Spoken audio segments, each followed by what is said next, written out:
Thank you for joining in this second workshop.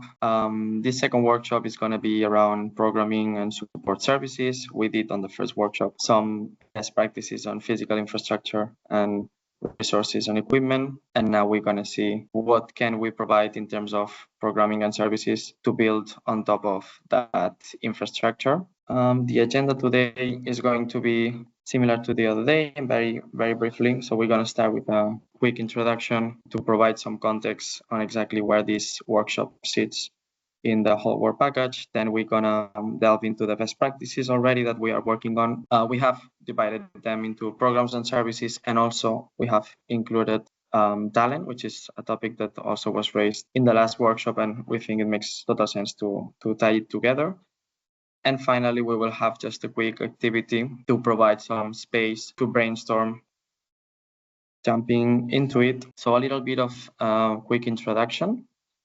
This work package 4 has 3 main areas, or we tackle it from 3 different angles.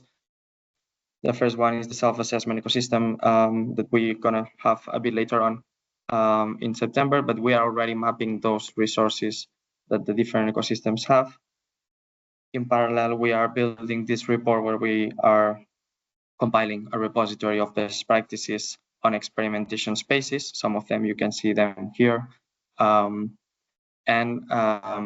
are also talking to different innovation hubs to make sure that we gather most of the best practices we see around, both in Europe and the US.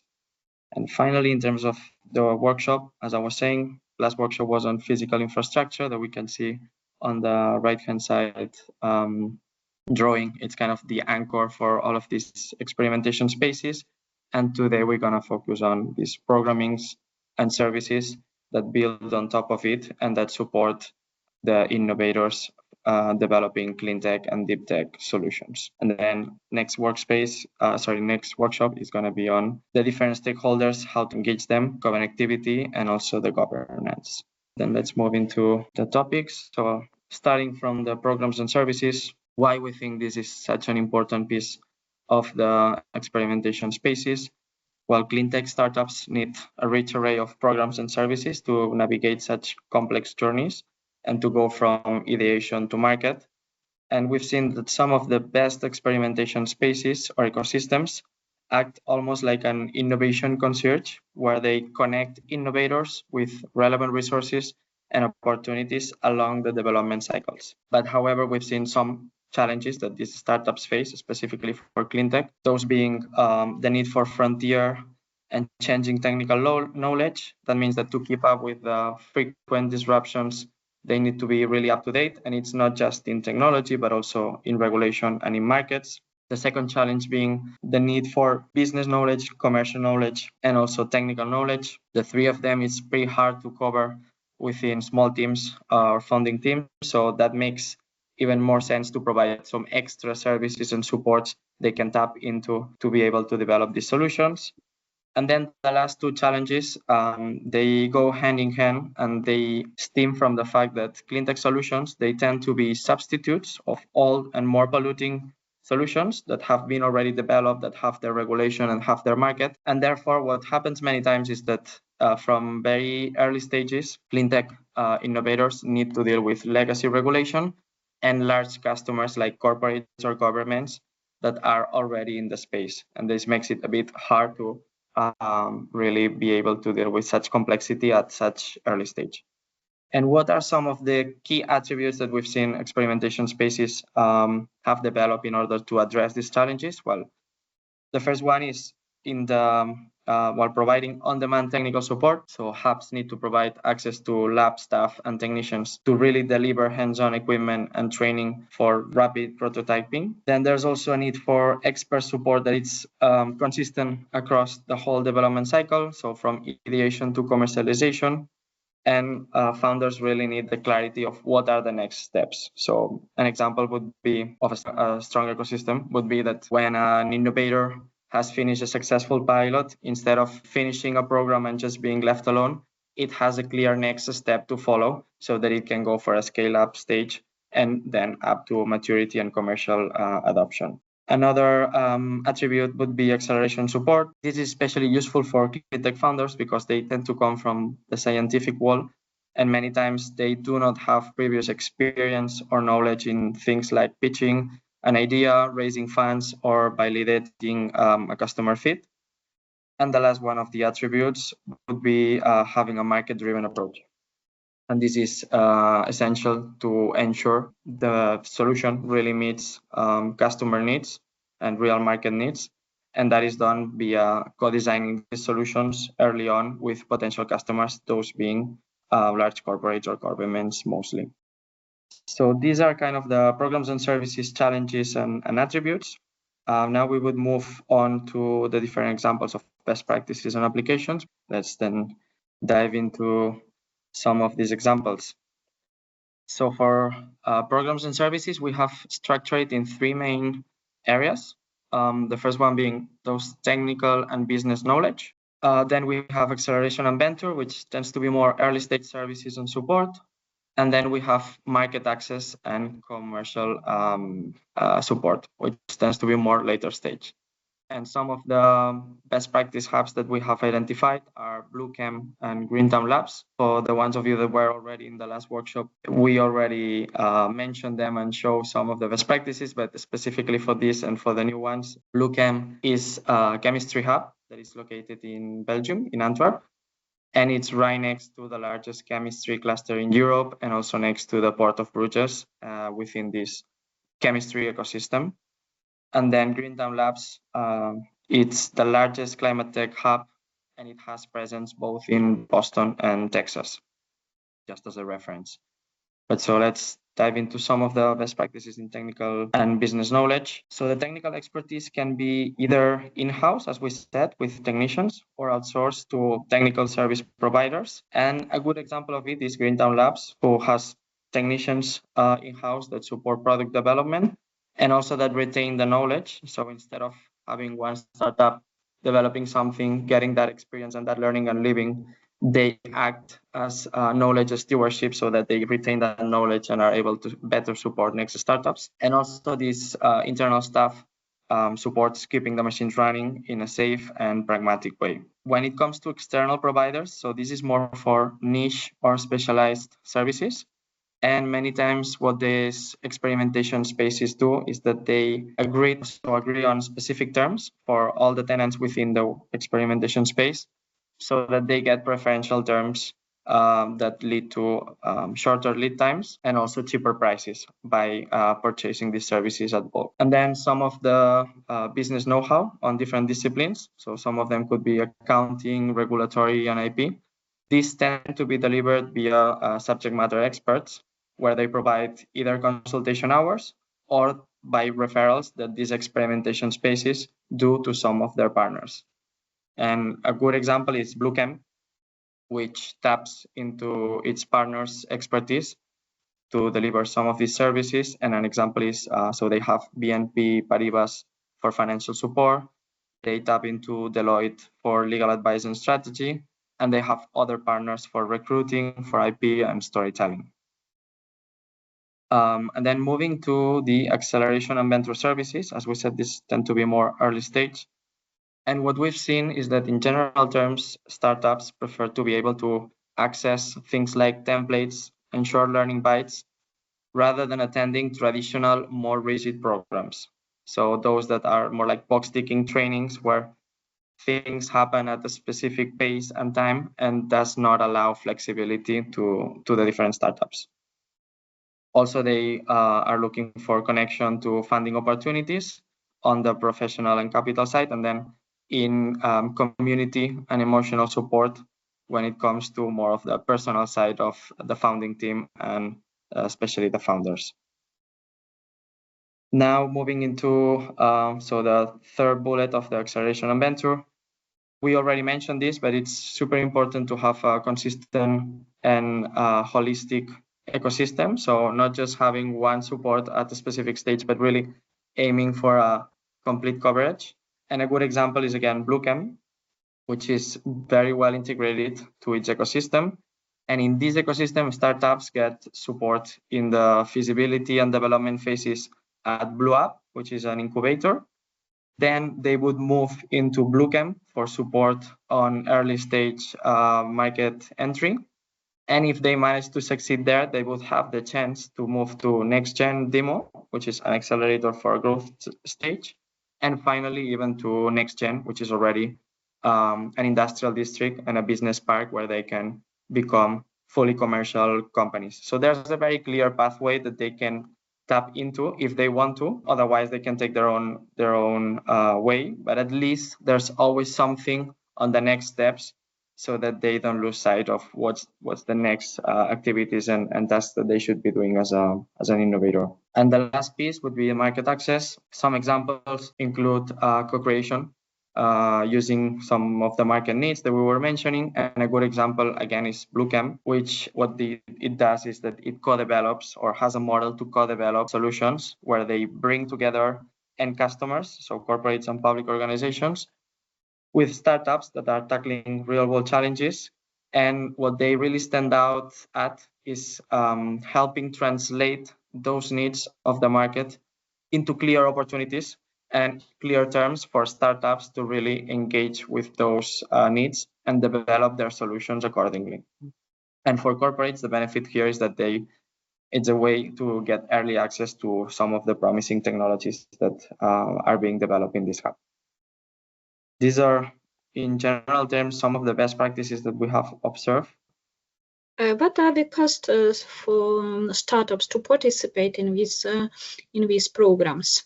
So the cost normally comes from renting the spaces. So Bluechem, for instance, also rents the space in which they sit in, so that the facilities, which is 80% subsidized from local government of Antwerp. So it's much less than the cost they would pay for in regular facilities. And then the selection process, we have some extra information there, but normally what they aim for especially is make sure that they are aligned with their mission, which is very much tied to chemistry and sustainability, but having always this chemistry angle, and make sure that there's relevant market for the solutions. So they do a very technical assessment, normally leveraging some of the PhDs of the university that they have right next to them, to make sure that they are in line with what market demands and the current trends. And if so, then they would enroll these programs. Only the spaces, incubation spaces, are subsidized, or also mentoring services and market access services? So it's mostly the space, but that space then lets you get into these programs. So the shareholder of these organizations, they are public organizations like the City Council of Antwerp, as well as the Port of Antwerp and Bruges, and they are building this ecosystem, which is in the end beneficial for them. So that the idea is to bring and attract this new talent, this innovation, enabling them or lowering the entry barriers, making it as cheap as possible, so that then the different corporate customers around that can benefit from the technology that's being developed. And just to complement what David was saying, so obviously the specifics of each hub or each innovation ecosystem changes, but the general format that we see is that startups pay a much lesser price than the market rate because other actors like governments or perhaps even corporates are either paying higher premium fees or subsidizing, and therefore that makes access easier for startups. And then, as David mentioned as well, often what we see is that once you pay your membership fee or your office rental fee, that will either include directly services like mentoring or technical expertise, or those services will be provided again at a discount or at some subsidy to the startup. So these ecosystems, they're really made in a way to ensure that they recognize that startups aren't cash flow positive at that time, and therefore they're made in a way in order to facilitate as many services and as much support to startups as possible. Now maybe we can move into the second content piece here in this workshop, which now we've been doing programs and services. Now we're moving into talent. And for talent, talent in clean tech innovation really encompasses a very broad spectrum of people. So we have scientists, we have engineers, entrepreneurs, technicians, and it's really a very interdisciplinary set of skills that a startup needs. So what we have done is to segment talent into attracting that talent, developing that talent, retaining it, and then also making it inclusive, equitable, and inclusive to support underrepresented groups. And some of the ecosystem challenges, so because this time, instead of going on the startup challenges, since we see that talent is a more broad topic, we are doing it at the ecosystem level and national level and lenses, just to highlight, recognizing that this is a topic that goes across regions and countries. So let's start with some of these challenges that we see. Again, the key one would be the interdisciplinary skill gap. So clean tech needs very broad range of skills. So maybe you need an engineer that's versed in policy, or you need a biologist fluent in software. But when these kind of profiles are trained, they are normally still trained in siloed education programs. And this makes it quite tricky to really find the relevant talent that you're looking for. Then there's also a large competition for specialized talent. We're talking about PhDs, lab technicians, and serial entrepreneurs. And this is especially true in tight markets. And finally, the barriers that we've seen, historical barriers in terms of diversity and inclusion for youth, for women, and minority groups, which limits also a lot the perspective and the innovation that we can get out of this. And what are some of these attributes that we see that experimentation spaces have to address these challenges? Well, the first one would be build an environment that really attract best-in-class talent. And they do so by collaborating with universities and online programs to make sure that there's academic excellence in the region. Also, the reputation aspect is key. And then building some programs around that to ensure the presence of these hubs in the broader ecosystem. So exchange programs, launching fellowships, and launching also local growth tracks and the quality of life to make sure that these people are key to come and key to stay as well in these ecosystems. Then in terms of developing the talent, we have the upskilling and reskilling. And this is mostly about offering bootcamps, certifications, and in-house workshops that really translate market needs into the skills that we are building into these people.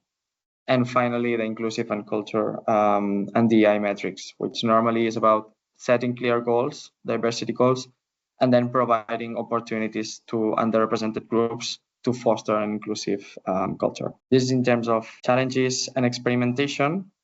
And now we would be moving into how we have seen different innovation hubs really apply that. Here we have two different innovation hubs.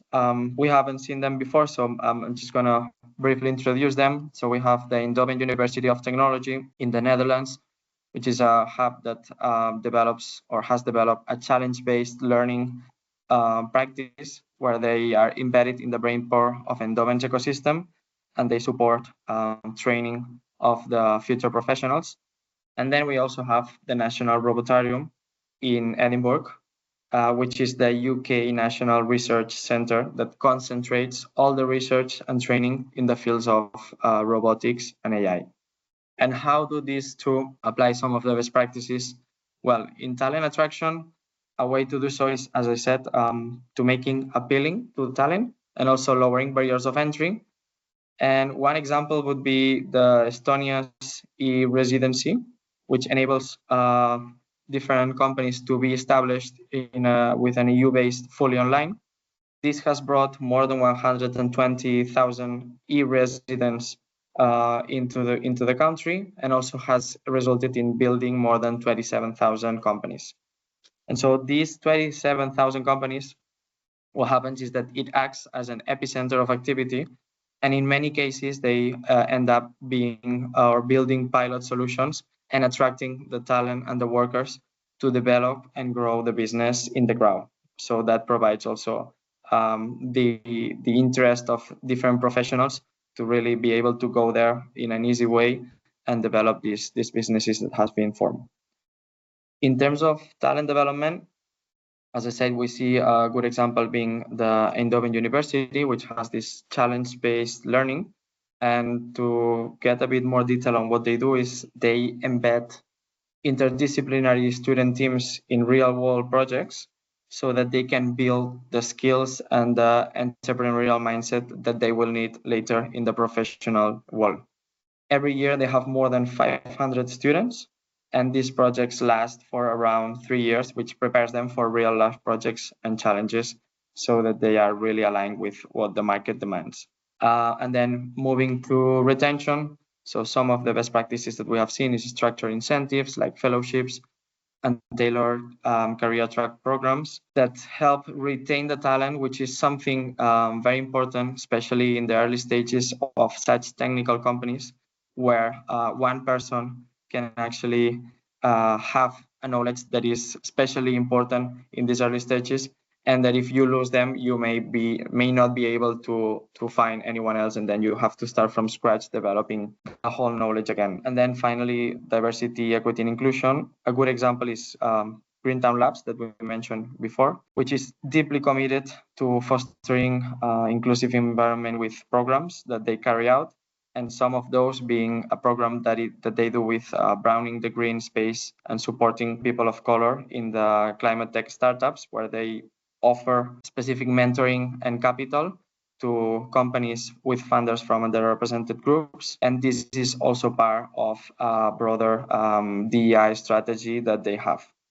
And not just this, but they also have very clear metrics that they set and goals, and that they report yearly in their impact report to make themselves accountable to the goals set and to the initiatives that they are carrying out. So again, a little bit of a recap and what we can expect in this activity. The idea is that we provide some space to brainstorm and map what are the current resources. We already did so for physical infrastructure, so we already have kind of this physical anchor in terms of mapping the resources that we have and the ones that we think are missing.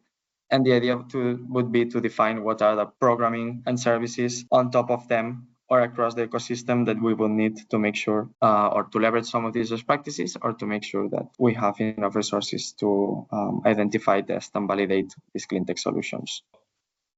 Thank you everyone for your participation today. Really appreciate it. Again, the whole point of these workshops, the KPI, it's essentially about how can we support the innovation ecosystems with their need to support emerging deep technologies. So hopefully by understanding what the best practice hubs are doing in terms of what physical infrastructure do they have to help testing, in terms of what programming services do they have to help support deep tech. Hopefully that helps you organize some ideas about what your ecosystem has and what it doesn't, and what you need to kind of fill those gaps. We do have a last workshop that is on Thursday, and that is about stakeholder engagement. So essentially, none of this works unless you have all the different stakeholders, the corporates, the startups, the financiers, so the investors, the government, the universities. Everyone needs to be aligned in what they're doing in order for deep tech to really be able to become an important theme in a certain innovation ecosystem. So next workshop is all about that. So without further ado, thank you again, David, for organizing this. Thank you again, everyone, for participating. And we hope to see most of you on Thursday.